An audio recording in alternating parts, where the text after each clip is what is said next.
Hi guys, welcome back to my YouTube channel. ഇന്ന് നമ്മൾ ഉണ്ടാക്കാൻ പോകുന്നത് നല്ല കിഡിലും കോഴിക്കോട്ടയാട്ടോ. അതിനാദ്യം ഞാൻ ഉണ്ടാക്കുന്നത് അതിൻ്റെ ഫില്ലിങ്സ് ആണ്. അതിനുവേണ്ടി 1 കപ്പ് ശർക്കര എടുത്തിട്ടുണ്ട്.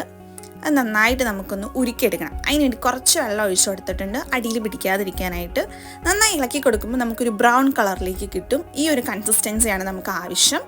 അതിലേക്ക് 1 കപ്പ് തേങ്ങ നമുക്ക് ഇട്ട് കൊടുക്കാം. അതിൻ്റെ കൂടെ തന്നെ കുറച്ച് ഏലക്ക പൊടിച്ചതും കൂടി ഇട്ട് കൊടുക്കുന്നുണ്ട്. എന്നിട്ട് എല്ലാം കൂടി ഒന്ന് മിക്സ് ചെയ്ത് നമുക്കൊന്ന് മാറ്റി വെച്ചേക്കാം. ഇനി നമുക്കൊരു പാത്രത്തിലേക്ക് കുറച്ച് വെള്ളവും കുറച്ച് ഉപ്പും ഇട്ട് നമുക്കൊന്ന് ചൂടാക്കിയെടുക്കാം. ഇനിയാണ് നമ്മൾ നമ്മുടെ മാവ് കുഴയ്ക്കാൻ പോകുന്നത്. ഞാനിവിടെ എടുത്തേക്കുന്നത് പുട്ടുപൊടിയാണ്. നന്നായിട്ട് മിക്സ് ചെയ്തെടുക്കുക.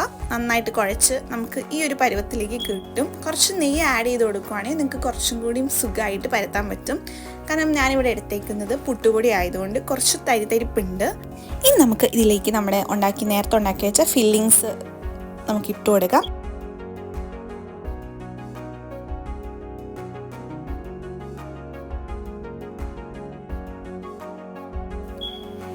ഇനി നമുക്ക് നമ്മളുണ്ടാക്കി വെച്ചേക്കുന്ന കോഴിക്കോട്ട സ്റ്റീമറിലേക്ക് വെക്കാം. അപ്പോൾ അതിൽ ശ്രദ്ധിക്കേണ്ട ഒരു കാര്യം, ഒരു 5 മിനിറ്റ് വെയിറ്റ് ചെയ്യുക. എന്നിട്ട് ആവി വരുമ്പോൾ മാത്രം നമ്മൾ മൂടി വെക്കുക. അങ്ങനെ നമ്മുടെ കോഴിക്കോട്ട ഇവിടെ റെഡിയായി. അപ്പോൾ വീഡിയോ ഇഷ്ടപ്പെട്ടാൽ ലൈക്ക് ചെയ്യുക, ഷെയർ ചെയ്യുക, സബ്സ്ക്രൈബ് ചെയ്യുക. പുതിയൊരു വീഡിയോ ആയിട്ട് കാണും വരെ ബൈ ബൈ.